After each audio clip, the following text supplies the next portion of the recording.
come out here and you think how many people there are who really need something like this, who really do need to make a break from the routine, who need to find a way out of whatever rut it is they've gotten themselves into, and see a part of the world that you don't see on television or that you don't find in the magazines, and just live something.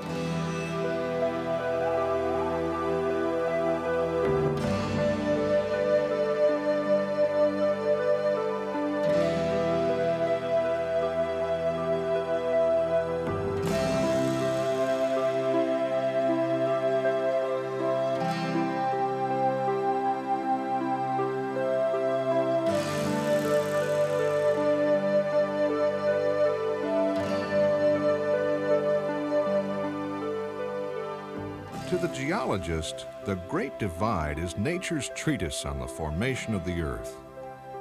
To the geographer, the divide is a line on a map that splits the Americas into eastern and western watersheds. That's the divide right there. So where the cars are parked, the divide. To Tom Collins, graduate conservationist and avid four-wheel drive fan, the Great Divide is a challenge you can't ignore. And then we have one more pass. The idea to drive the divide, it started when I first moved to Colorado and I started driving the high passes. And I was a motorcycle racer at that time, and I had this great goal of taking a dirt bike all the way across the state on the back trails and passes. Gradually, Tom's dream grew into a corporate-sponsored 12-day expedition. It would pit four-wheel drive vehicles driven by automotive and business journalists from the U.S., the United Kingdom, and Australia against 1,128 miles of roads, half-roads, and non-roads from the Wyoming border south to the northern edge of New Mexico. I figured that it would take 2 weeks to do this, and we trimmed it down to 12 days. The route worked out to be 1,128 miles, of which only 28% was paved. Tom wanted to create an adventure that anyone could attempt. So, while he plotted his route as close to the divide as possible, he used only roads that were legal for vehicle travel. On the map, nearly 75% of his track was unpaved. In reality, unpaved proved to be an understatement. Collins knew he faced enormous difficulties: altitude, dehydration, fatigue. Now, given a hefty amount of challenge, automotive types can hold their own, and they prepared for the adventure in typical fashion.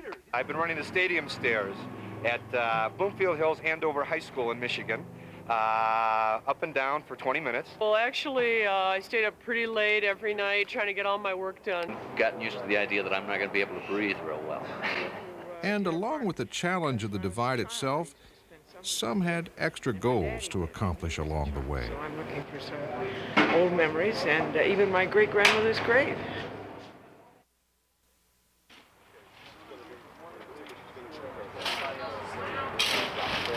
Good morning. They met in Denver and immediately assumed expedition mentality. Up before dawn. Get out of Denver before rush hour. Well, almost. But they felt privileged, watching the commuters gearing up for another day trapped in civilization, knowing they wouldn't have to worry about any of that for a while.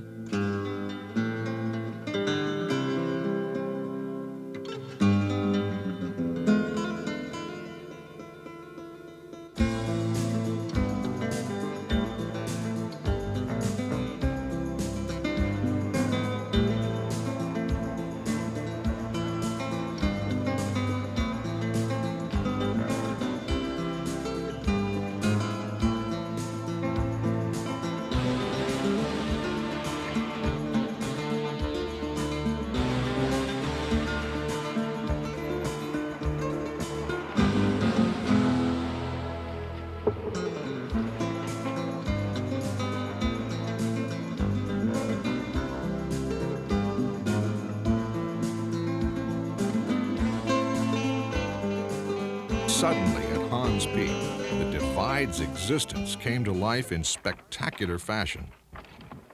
And the furthest mountains way out are I believe the Elk Mountain Range and Aspen's in that area, and further to the left is the Gore Range. It was just astonishing. It's the only place I've ever been where you can have such a view from 360 degrees up. I think when most people from the UK, and I think that applies to Europe too, come to the States, they tend to go to three places, either Miami or LA or New York. And they might visit the tourist sites around those places, but they would very rarely come to an area like this, or even know that it existed. At Rollins Pass, 11,671 feet, the expedition broke through above the timberline, and the divide took on a new kind of majesty.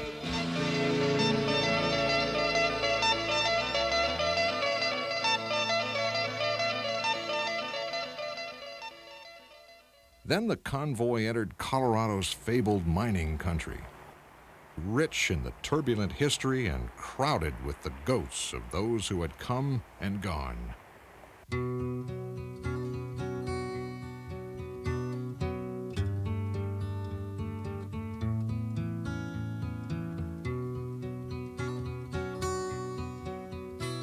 They came out of the shafts in the wintertime, and the wind was blowing so hard that they all strapped each other together with ropes, and then each one of them took a double jack, which is the big sledgehammer, and they each had a double jack in their hand to hold them down, and they walked down through the snow to the bunkhouse.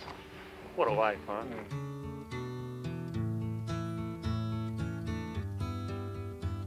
They all lived up there all winter, no women, and all they did was drink and gamble and beat the hell out of each other.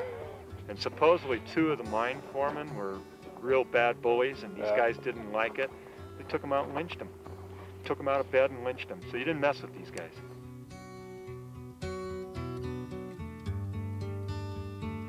I think one of the big impacts that a trip such as this one has on you is when you go back and you think about the people who were the first here after the Native Americans. And the very idea of looking at some of these mountains and saying things like, well, why don't we just hitch up a few oxen and get some wagons and cross these things is all but inconceivable to those of us in the modern day. It's how in the world somebody had the courage and the grit to go and do something like that is almost beyond comprehension of today's citizen.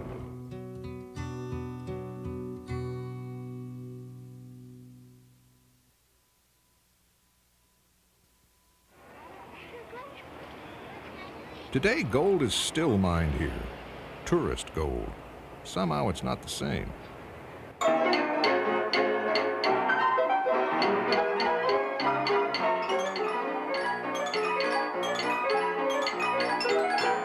on back, we got all kinds of burgers, all kinds of chili and things, and we got a show, a good family show at 3. What is this Land Rover expedition? I see all these vehicles going through here and wonder what they're all about. They're driving the Great Divide. They're what? Driving the Great Divide.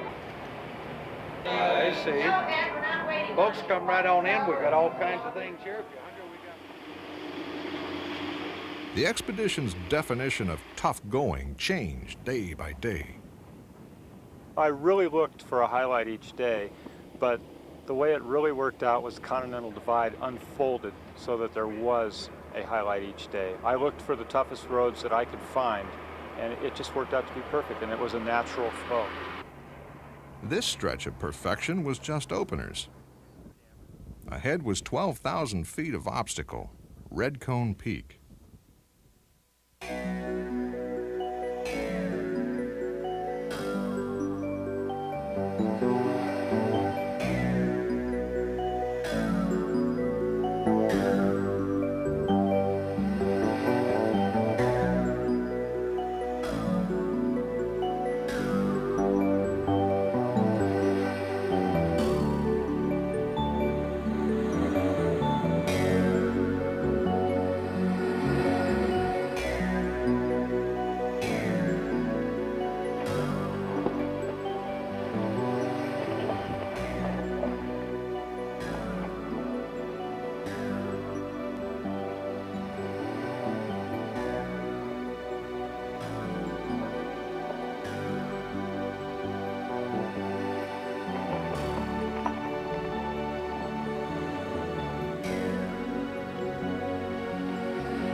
taking the face shot, boy. Well, it's pretty impressive.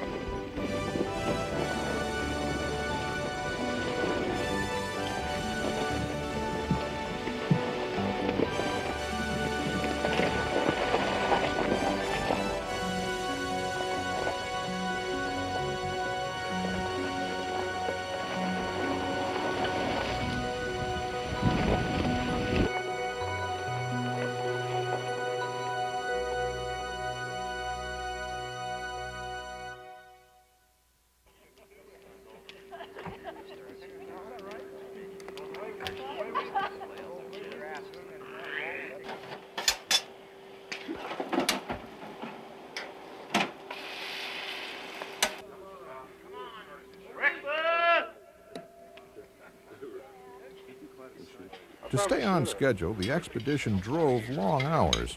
Mornings came early. The Divide was waiting.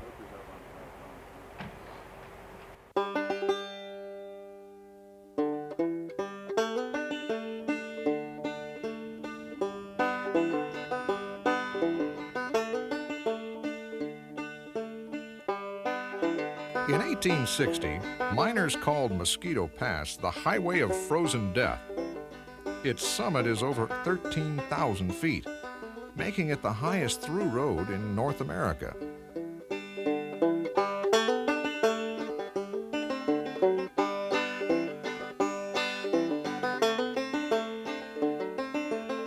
Far below, historic California Gulch.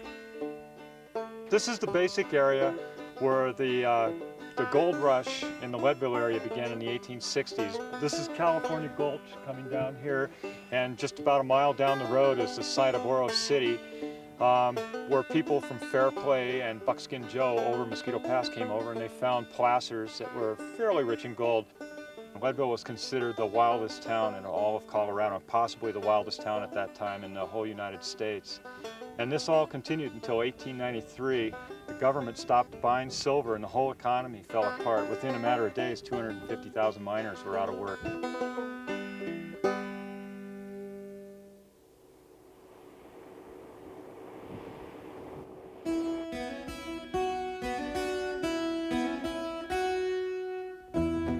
This is a road that was built by the Aspen Town and Land Company in, I believe it was 1881, so that they could transport their gold and silver out towards the railroad in Buena Vista.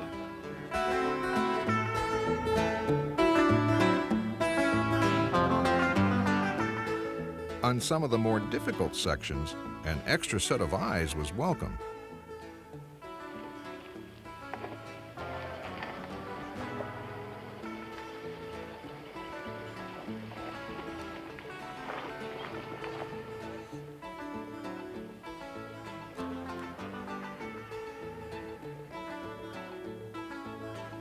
The tough driving was often risky, but egos were also at risk. Drivers who dented a vehicle paid a price in public. This is a marker, and it writes on anything. This is the traditional signing of your dents. I'm not letting you get away on this one easy. We had some crunch vendors yesterday. This is the first time. Wait a minute. I'm responsible for this? Yeah. When did this occur? No. Right Yeah, that here. was yesterday. This is my baby. No, John did that. He didn't do that. Those were cool. I don't know where that came from. I was watching But it's through. plastic. Yeah, he gets Okay, away well, with plastic doesn't count. But it was on a big rock. It was a hard rock. On a budget. What's that? That was yesterday. So that was yesterday. Yeah. There you go. Congratulations. Thank you. Representatives of the U.S. Forest Service's Tread Lightly program helped everyone develop an appreciation for just how fragile this rugged-looking environment really was. This is a classic example of what happens when people go off of a properly designed road or trail and try to pioneer their own. The erosion starts in with the rains, and the rains just wash the topsoil away, the vegetation is gone, and you start getting multiples of trails and pioneered roads. Up here, the scars caused by a few seconds of carelessness may take decades to heal. Nationwide, thousands of miles of Forest Service roads have been closed due to damage inflicted by careless drivers. The Tread Lightly program is working to educate all off-highway drivers before it's too late. Most agreed. The Forest Service marked routes were challenging enough for the most macho four-wheelers, but the Divide had yet to unleash its best.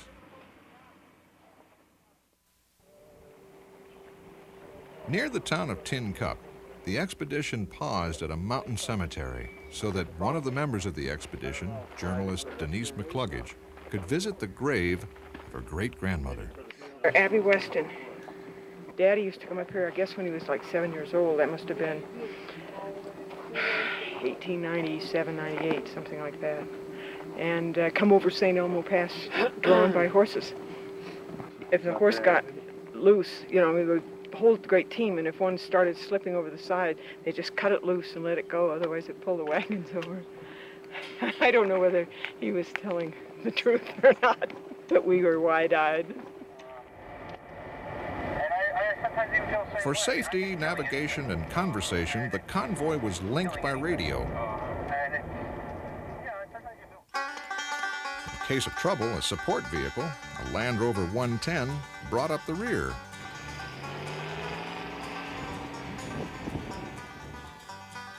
That meant a steady diet of dust, and more dust, especially for the 110. Yet its crew responded with the fashion flair that belongs to the young.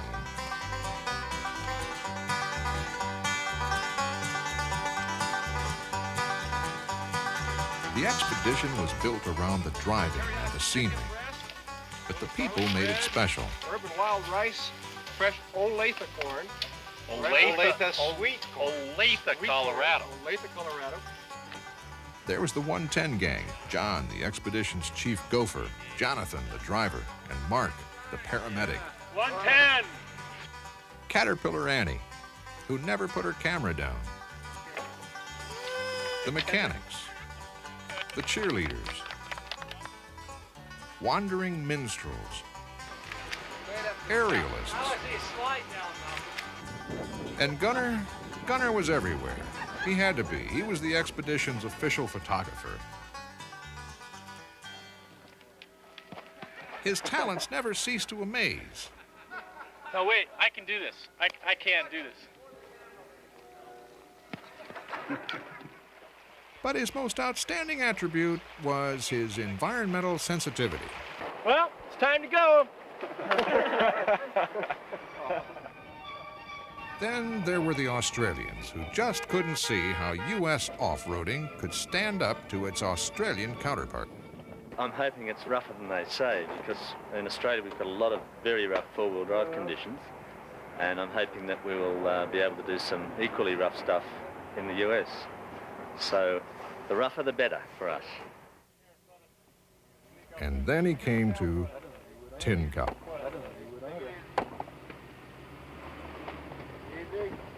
A little to your left. Gotta go to the left. Gotta go to the left. Yeah, that's good. It's impossible. You can't do this. You're not going to be able to get away with this, really.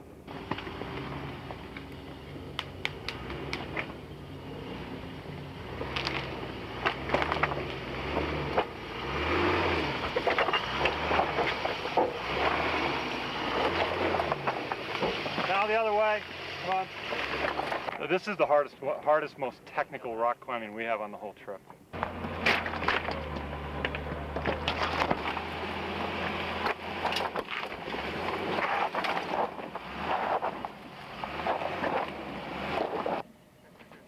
It's very steep.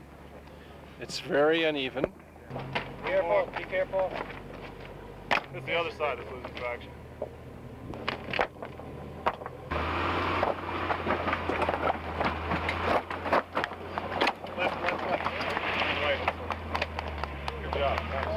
That was the most difficult piece of four-wheel drive I ever did. The margins were so tight, there was just no margin for error in it. Really, back off. Really. Got it. What he meant was bounce up.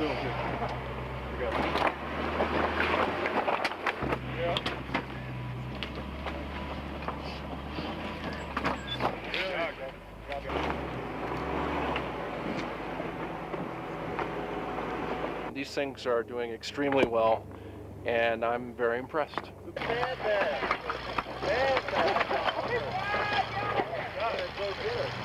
That was hard, wasn't it? They shouldn't sell those to humans. They didn't.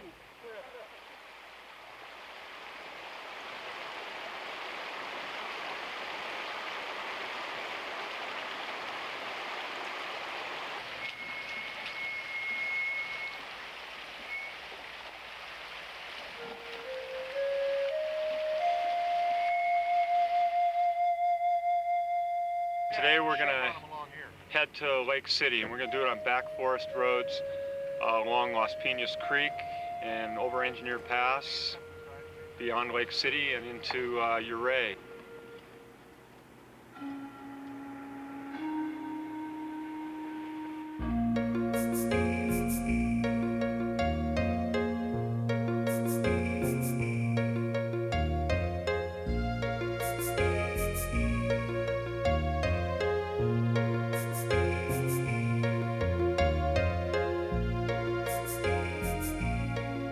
Lunch was a chance to relax and let off steam.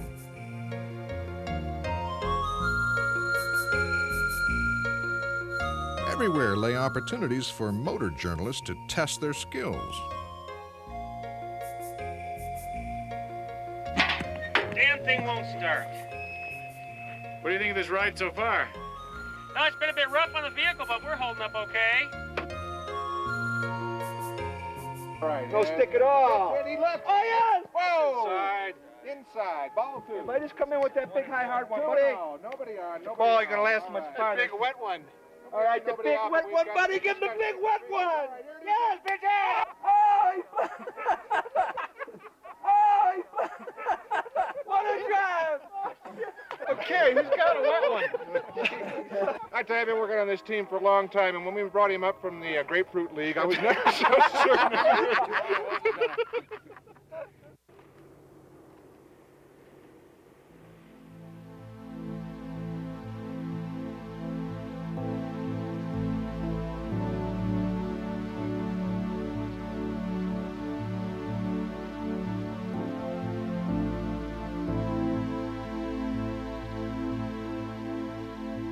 The bad part of the drive is that there isn't a magazine page big enough to take in all the mountains.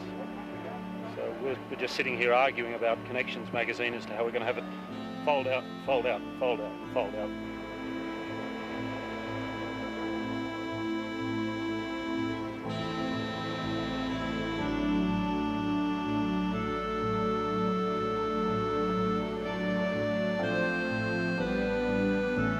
There's a kind of magic in mountaintops that moves people. Engineer Pass proved it.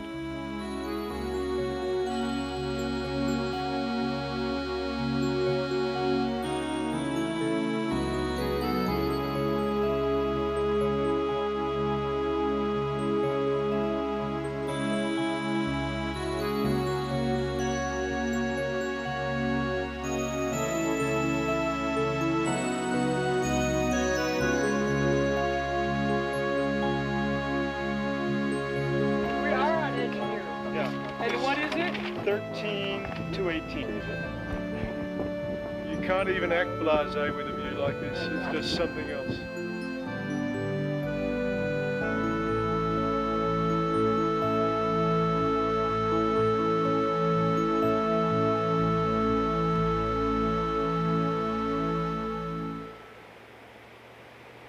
Expedition members came to view pavement with contempt, but nobody could argue about the scenery on the $1 Million Highway out of historic Ouray. In a straight line, Ouray is just a few miles from Telluride, another historic mining town. In colorful Corkscrew Gulch, there are no straight lines, and the gulch is the approach to a four-wheel tightrope walk that even hard-bitten Coloradans talk about in hushed tones. Black Bear Pass.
like a walk in the park. Sightseeing, at least by the drivers, wasn't encouraged. Drivers watched the switchbacks, and passengers watched the drivers.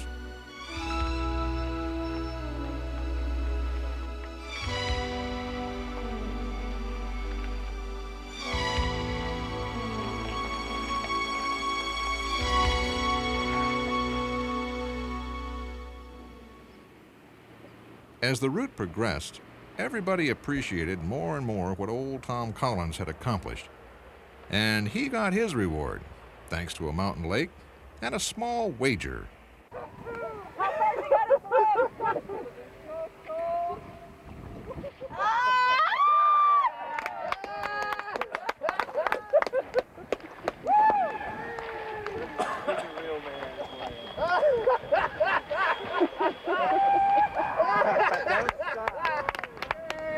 Start throwing money. Okay. What do you think the Great Divide has? Okay, here you go. Hey! Thanks, guys. I thought Malcolm was hot on my heels. As the expedition drew nearer to New Mexico, the crew began to sort out its memories. The camaraderie and private jokes, the tests of skill and courage, all that binds together people who have shared something of great value, something they know must soon end. We are at the end of the Great Divide expedition. We are now in New Mexico. We have achieved what we wanted to achieve, which was the first north-south traverse of the Continental Divide, essentially off-road, 1,128 miles from Wyoming to New Mexico.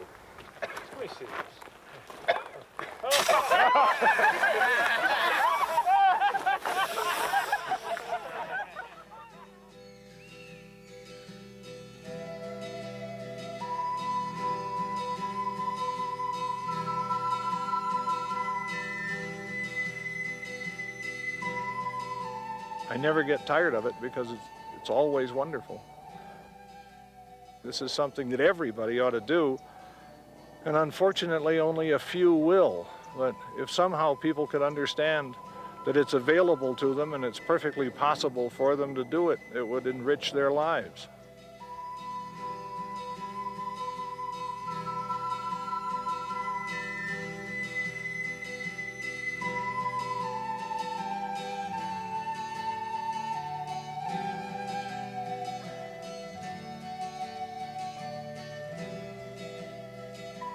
How one can capture this country and the grandeur of it on film, I'm not quite sure.